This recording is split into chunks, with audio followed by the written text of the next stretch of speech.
I'm Jim Davis, and this is Paws Incorporated, where the Garfield comic strip is drawn every day. And we're going to show you how it's drawn. I write the comic strip 1 week out of the month. And what I've learned is that if I can really focus a week on just the writing of the strip, I can create a month's worth of gags. Garfield writes his own material. I simply edit. It's really getting into this almost meditative state. He has to make me laugh first before I write anything else down. Sometimes the gags don't come as easily as other times, so I do use some tricks to get into a funnier mood. It helps to be rested, by the way. I drink coffee to get the heart pounding. Also, I like to read comic books. When it's all complete in my head, then I start the rough drawing. I hear the voice, I see the characters, and I very quickly try to sketch it out before the image goes away. The trick is actually freeze-framing Garfield because he's animated in my head, so I have to stop him in just the appropriate position because I only have 3 frames to work within. I set the gag up, I twist it, and then I resolve the situation. When I'm done with the thumbnail sketches, then I take them to Eric for penciling. Hi, I'm Eric Reeves, and I do the blue line and lettering for the Garfield comic strip. Okay, what I'm doing now is just interpreting Jim's rough sketch and taking it into a more final look. You can draw circles, you can draw Garfield. We use the cotton glove simply to keep our body oils and grease off the surface while we're drawing. When you make a mistake, it's really no big deal. You just get your eraser out and erase. Once the blue line pencils are done, then I put the lettering on. The Garfield strip is a little different in that we do all our lettering by hand. So when I sit down and do the lettering, you have that hand feel that you don't get from a computer. You know, every E is not exactly the same. It gives it, just a little bit more character to the strip. Once the lettering is done, then my job is over, and I walk it over to Lars, and he starts on the inking. Hi, my name is Larry Fentz. Some people call me Lars, and I ink the Garfield comic strip. And I usually start inking on either the eyes or Garfield's nose, just because it's the center of his face, and the ovals seem to be the most difficult to do, so I get those out of the way right off the bat. The black line just allows you to see the line work more readily. It prints easier. The blue line would actually drop out, so that's basically a map or a guideline to ink by. This headset allows me to magnify the strip so I can see what I'm inking. I have to be able to control the brush precisely, and it's difficult if you can't see the brush. Well, not everybody has to wear these, just the old guys. The ink dries pretty fast, but I've caught myself going faster than the ink dries. And that's it, we're ready for color. Hi, I'm Tom Howard. I'm the colorist for the Garfield cartoon strip. So I basically have it scanned in the computer, and then it'll become a digital file, and from there it comes into my Photoshop program where I'll start my coloring. The stylus, I can basically get in and color things in a very tight kind of motion. Also, a stylus gives you a little more flexibility for the artist. Rather than using a block of soap or something like that, the stylus gives an artist the same feel as a brush or a pen. We have certain colors that we use for the Garfield characters, the oranges, the browns, the yellows. One Garfield orange, it's a sort of a vibrant orange. It's a 137 is what its number is. There's an open area where the inker hasn't filled in a line or connected a line. The color will come all the way through into the background. So for this particular one, I'm going to kind of fill in a little bit of Garfield here and overlap. And basically, I'll fill in as much as I can here to try to find the open spaces and basically fill in like this. Then I'll go back and use white to clean up the edges. Garfield's lip is a Pantone 100. And basically, I'll go in here and fill in the open areas here with a brush tool. Looks like we're all done now, and this will go off to Jim for his approval. Here you go, Jim. This is brilliant. Who wrote this? You did it, Mr. Davis. Oh, of course. And what you've seen up to now is really easy. Now comes the really tough part, and that is sending the comic strips to the newspapers. This is how we do it.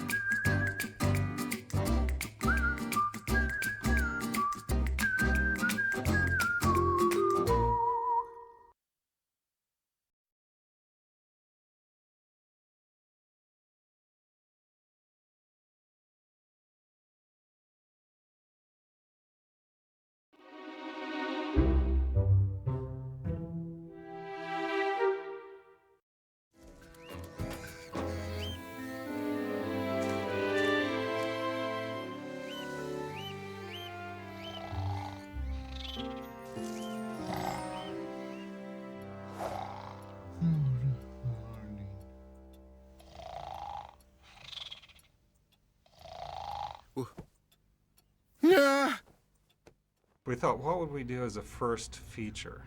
And we thought we'd go right to his roots, deal with Garfield as a cartoon character. So that basically was the mindset when we created this world, cartoon world, about what goes on right behind the comics page in the newspaper. How's a comic strip put together? What do the characters do technically? How do they do a strip, and how does it get to the newspaper? Well, maybe it's not technically accurate the way we tell it in Garfield's story, but for Garfield, it's very real. Whoopee! Take it!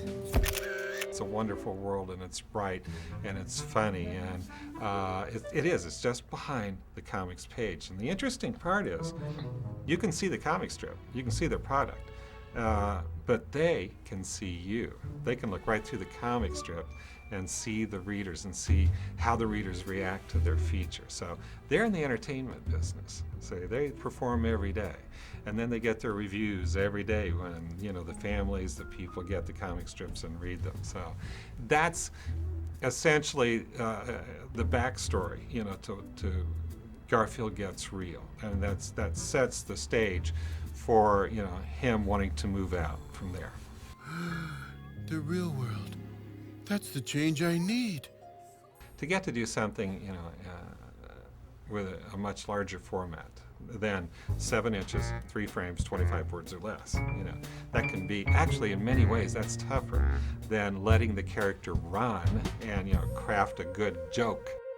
The one thing most similar about doing the comic strip and writing a movie is that I still use the same mindset, and that is, it's almost like a working meditation. I put Garfield in a situation with a comic strip, and then I stand back and watch. I've always had confidence in one thing, that I know what's funny when I see it. And so when Garfield does something funny, I can spot that, and I go, that will make people laugh. And so I basically take dictation. So I create a very real vision in my head, an image, and then I watch it. And when it makes me laugh, then I basically sketch it out, because I see him as well as hear him. So I sketch it out very quickly, and I know that'll make other people laugh. Get set. Leap! Same way with the movie. Okay, he's growing up now in cartoon world, and he's living in a little cartoon house with John and Odie. They were easy to visualize because I've always had him in that house. But where did they go to work? How did they get there? And so I just watched. And when they did something, then I wrote it down. Good afternoon, folks. Who are these guys? I don't see them on the list. See the resemblance?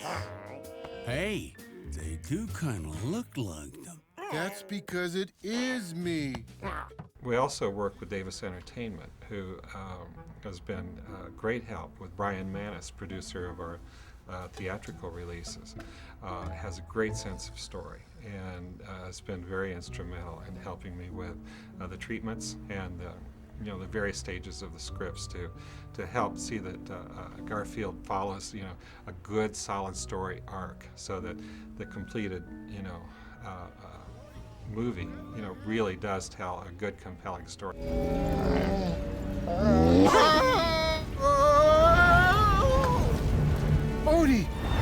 supposed to let go of the chandelier. Garfield, swing to the main staircase. We'll grab you there. Come on, Odie. We've got a cart to catch. John Davis he's distant relation. Actually, no, but he could be. He's another guy who is very easygoing. He always has about 8 movies going at the same time. He's one of the busiest producers in Hollywood. This is a little bit of a new direction going into animation. He's always worked in live action so much. But he has a young family himself, and he wanted to entertain families. He wanted to move more into that arena because he wants to make his own kids laugh, or enjoy the movies. And so his heart's in it. Again, let's get through the line like you look. So I want you to sit back, Odie, and then do the effort. Oh, yeah, and then do it. Remember when the policeman melted into mercury and went between the bars? That's all I have to say to anyone when I want to describe Mark DePay.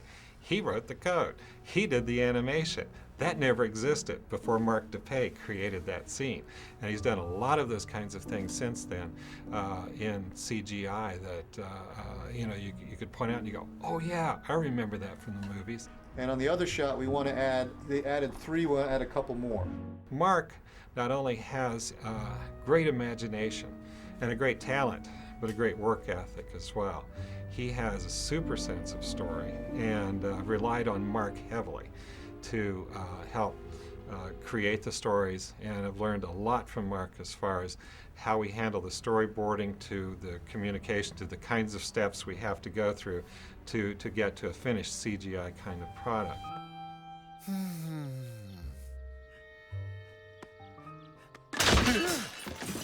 Our motto is if we take care of the cat will take care of us. So our interest is saying that he remains viable, entertaining, and that he stays true to, making people feel better.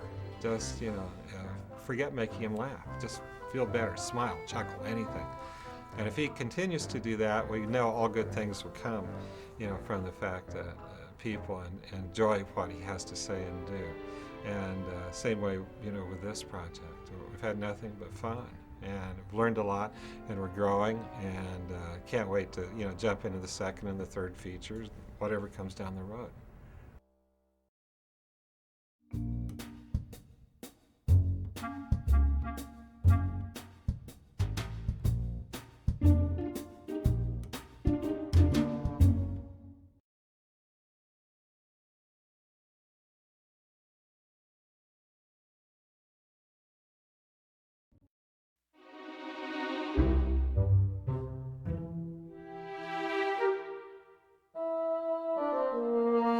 Well, our projects are on a very aggressive schedule. We're doing 3 movies over 2 years, all of these Garfield movies, and they're feature length.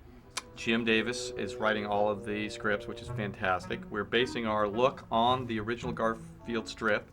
It's 3D, but it looks like the Garfield strip. And so we're starting from that creative place, that the sense of humor, the sensibility of the whole project all the way through is all from Jim Davis. For years, I'd looked at the movies, and I'd always wanted to do Garfield, in a movie format. But Disney had always done movies so well, animation so well, and traditional animation.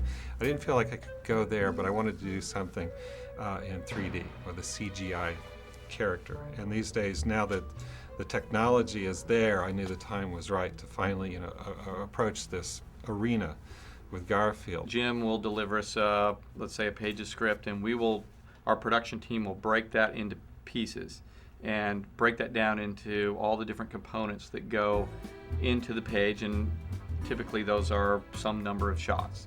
And then what goes into that shot gets broken down, the props, the set, the atmosphere effects, the characters, of course, what the character's wardrobe is, all the little pieces. Before any of that stuff can be built, it has to be designed. So now we know all the things that we have to put in there, and we know that they all have to be built, so we make sure that there's schedule room for all that, and then we go back before we start anything and design those things. Every single squeeze, but like the squeeze and then dance, and squeeze and then dance. I like the new dispensers. Yeah. That goes back and forth between Mark as the director, Jim as a creative executive producer, and the designers in Seoul. And they go back and forth and send each other drawings, and it's a very fun process. That's one of the most creative times. And they design every little piece of everything that goes into that one shot. So they'll design the shoelaces on the shoe and the buttons on the wardrobe. And 3D, what we call turntables, where we'll take an object, a prop, and have it work and turn in 360 degrees so we can really see what it looks like from all sides. We do that for all our characters as a model and then as a color piece to make sure that everything looks, you know, the way we want it to look. When I saw Toy Story, I knew that the CGI technology had come along far enough to really make characters perform.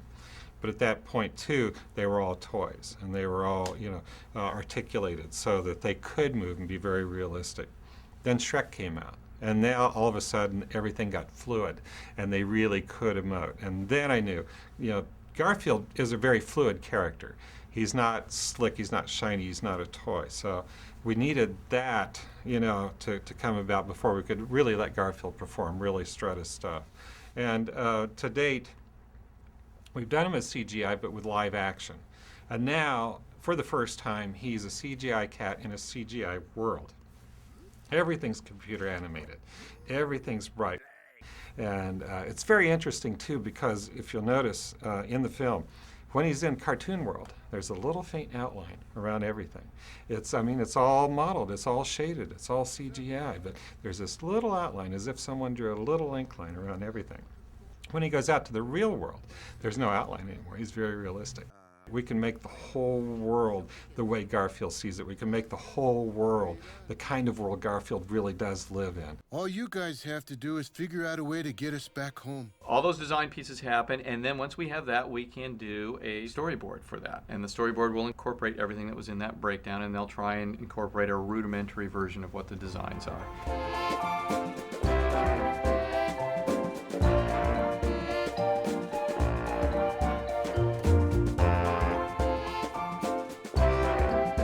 And then we start having the animators animate all that stuff. Good morning, Odie.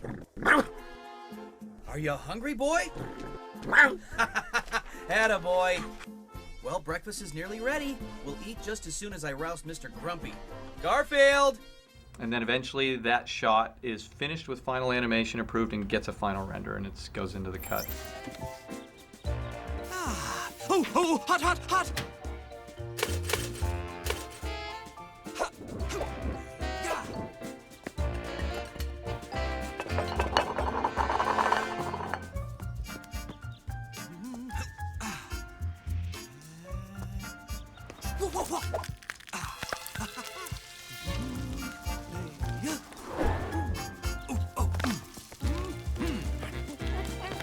Good morning, Odie.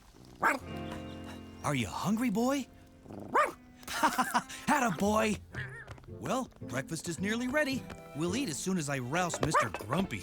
Garfield! Breakfast! Well, what do you know? I guess every cloud does have a silver lining.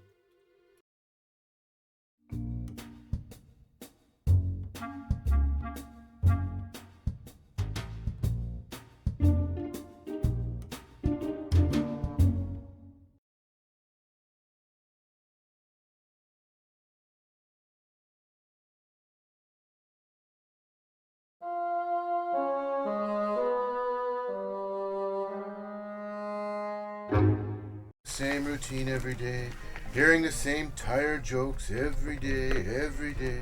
The voiceover industry is a very tight-knit organization, or niche, as some people would call it. It's very difficult to get in, but once you get in, it's really good stuff. Voiceover people are some of the most brilliant actors I've ever met in my life. It's a pretty amazing thing. We have some legends at work here. All right, the question is, you have to try to figure out who I am by watching my mouth and listening to the voice. Is I, or am I, or, here's another mouth, you ready? Okay, see, the reason that the guy's coming down the street is because the little kids going, that's all from the same mouth, you see. Wanted to cast, you know, the Garfield voice, I immediately thought of Frank, and as soon as everyone heard him, they go, that's Garfield. And Garfield, I've just been a fan of Jim Davis and the strip forever. So, I mean, it's a real honor, and it's also kind of a strange privilege. Good morning, Arlene. Hey, why don't you sit up here with me? Frank is an unbelievable voice talent. He started his career as an impressionist, and he literally can absorb any personality, any impression. He is always very active in a lot of movies doing animal sounds. He can recreate any kind of a sound. Frank is Frank. It was always said at sessions between actors that if Frank was late for a 9 a.m. session, it's because his 6 a.m. session was running late. I worked on Garfield off and on throughout the years. I was in Garfield and Friends, and I did a lot of the barnyard animals and various characters. And it was a great time, and it's nice to be back and seeing the old gang again. He used to do sounds for me because he is so amazing. He used to do sizzling bacon, and it just used to just blow me away. But I've known Frank for years and worked with him many, many times, and he's just a great guy. An existential chicken wouldn't have to cross the road if he didn't perceive a road. Well, Jennifer Darling is marvelous. Jennifer Darling is darling. I've worked with her. I'm trying to think. It's been, well, she probably wouldn't want me to say how long it's been. What if we built a device, an interdimensional escape hatch, as it were, that would pass through the screen, equalize the pressure between... Guys, this is Garfield and Odie. We saw Greg Berger at the read-through the other day going into a Shecky, and then going into Odie, and then going into all these different characters. Greg's the wily veteran that I've had an opportunity to work with before, and it's a treat to work with him again. I remember, like it was yesterday, walking into a little bungalow in Hollywood where Jim Davis, Bill Melendez, these legendary figures in my mind from animation and cartoons were all sitting. I pitched a number of voices, including Garfield. We read around and read around. They sort of had me read everything they had, and they decided that a way to attach me to it for sure was to let me voice Odie. This cast, I know just about everybody. There's a few new ones that I haven't worked with that I'm looking forward to. Roar!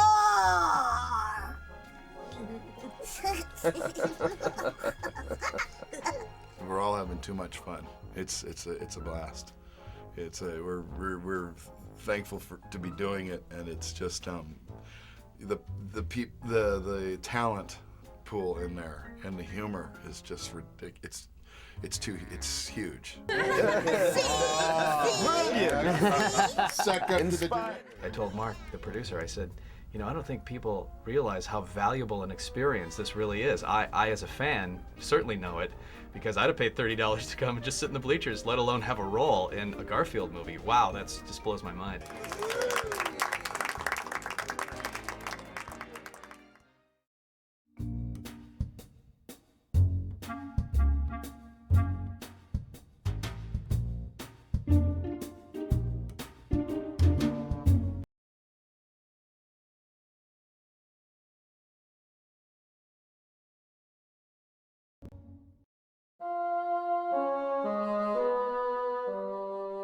Or Garfield, if I just look at that picture, then it all kind of comes together. Wait a minute.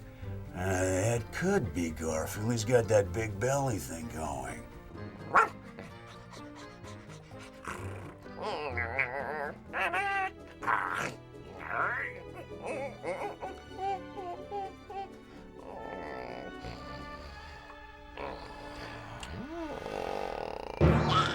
He's so excited because he's gonna get the funny papers read to him. Oh boy, he's really quick. He's got his hat on backwards. He's zipping around all over the place. Got a little bit of a country accent too. And Billy Bear's his buddy. He's a bit of like an aficionado on what is humorous and about blowing noses.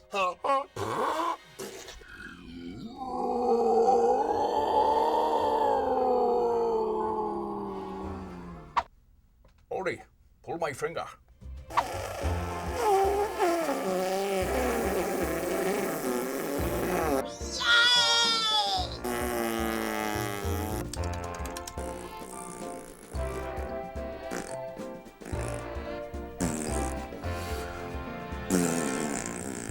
I'm Hale, who's half of Hale and Hardy. I'm going to get you this time, kid. Don't worry.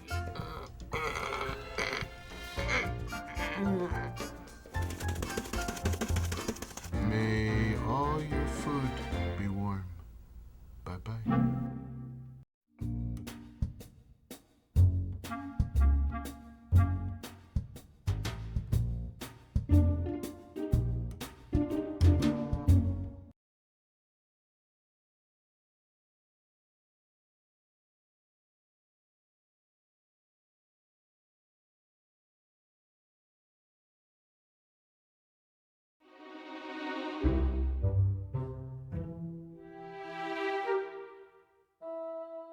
As I say, if you want to do a couple takes on a line, go right ahead. If you flub, please go back and do it. Just I want everyone to get through the script and let's see how it all feels.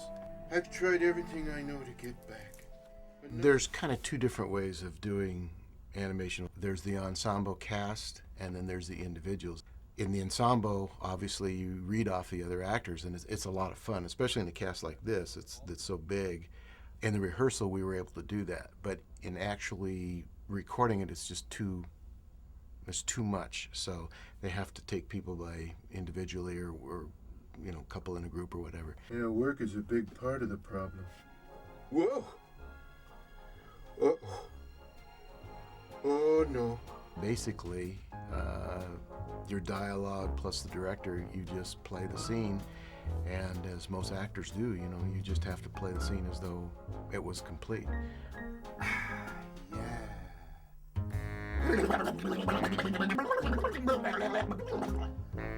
Man, now that's a cup of joe. People think about what motivates this animated character, so much so that when you read the description and obviously talk to the director, talk to the writer if possible, and get a sense of what they're looking for, at that point, if you're an animated voiceover actor, there's a leap of faith where you just dive into everything that you've been told, and you're as surprised as everybody else with whatever comes out.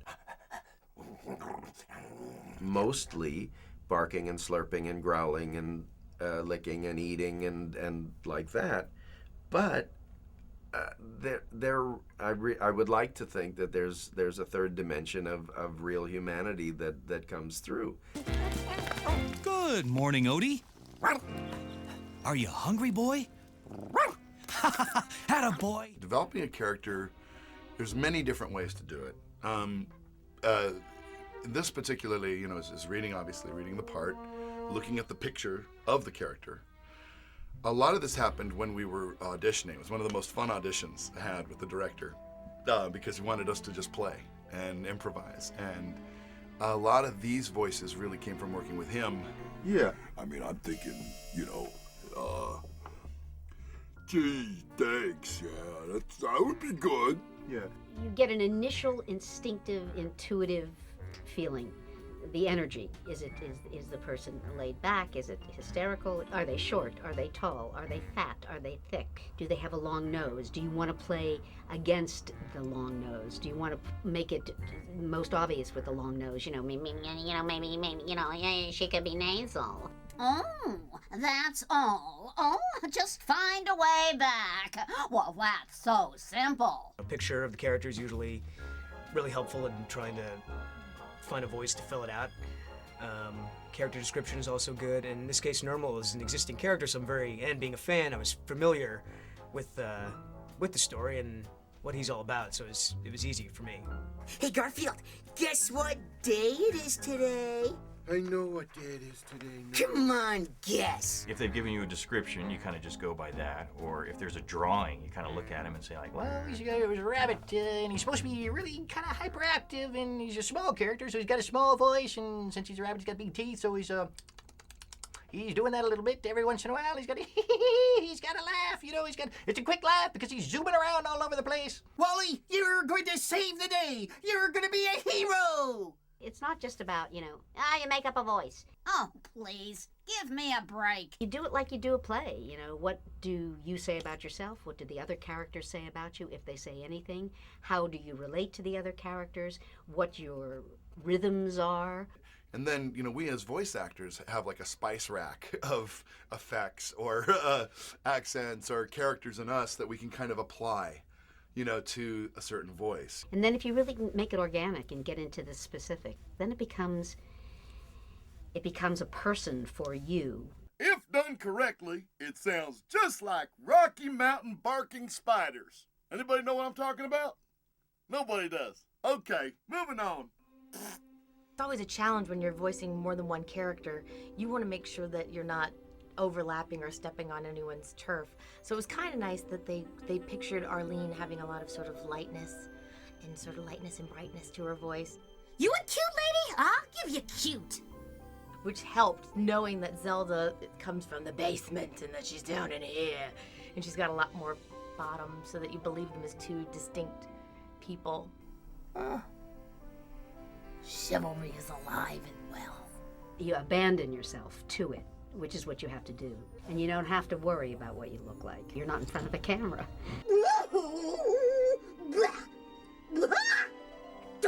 You can just do it and be there, which is just so freeing.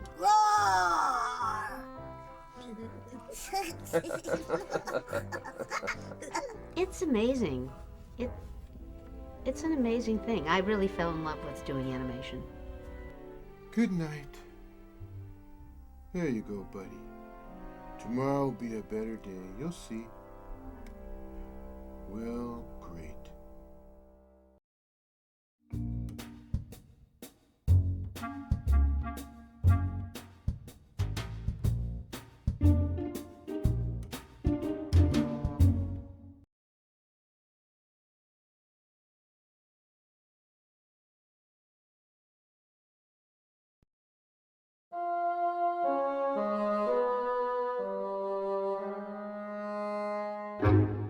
My position on the film is one of 4 producers, and Jim Davis, who's the creator of Garfield, is the executive producer and the boss.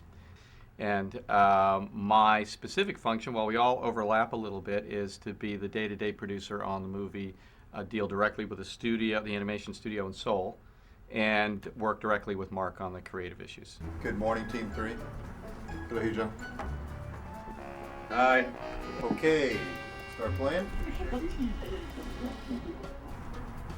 Okay, I'm working in Muncie, Indiana. Let's say it's 6 o'clock in the evening. Well, it's 3 o'clock in the afternoon in Los Angeles. So we're online and we're talking, and we're working on maybe some scenes from that day, and we're working with it's a program called CineSync. We're running the same video, same time on all of our screens, and we're both drawing on it and we're copying the edits. And then when we get done with that, I go to dinner. Now in LA, they get started over there. They get on with video with Korea and Seoul with DigiArt. Now they start the whole process over. A little more facial on Betty Okay. and first. Okay. Still working on it. Okay, good. Our dailies start at about 5 o'clock. Of course, we've been working all day long, and the dailies start at 5 in the afternoon, and that's 9 o'clock in the morning for them, and we start our day over again with their day. The way CineSync, how it works for us as an interactive tool is that we'll have a sequence of shots, maybe one series of animated shots that go together to make one particular joke.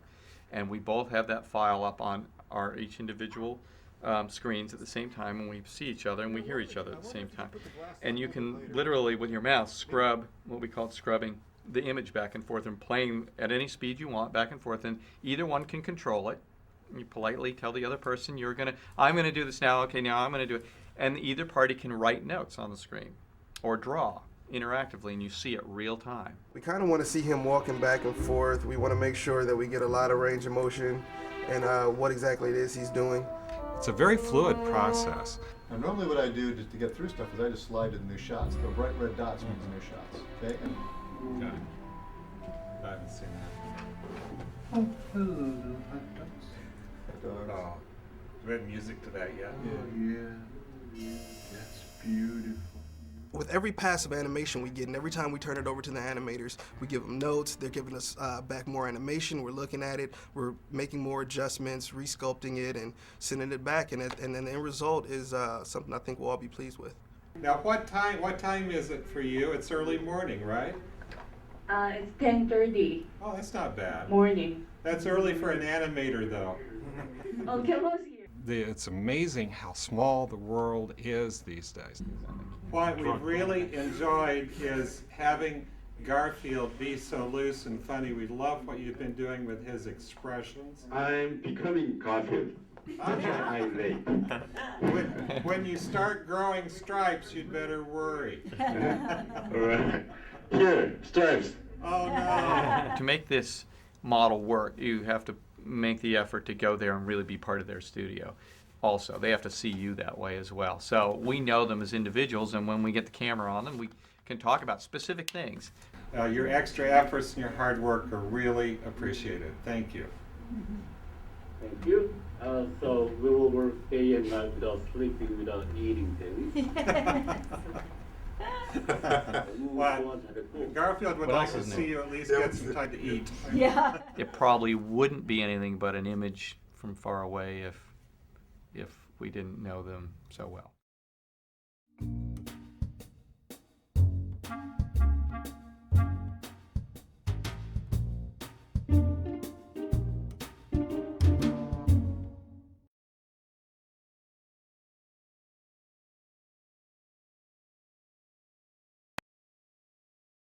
Don't be late. Oh no! It's Monday and Garfield's alarm clock didn't go off. Now he'll be late for work unless you help him find all the things on the list he needs to get ready. Be careful, however. You have to find the correct items and in the exact order as they appear on the list. Good luck!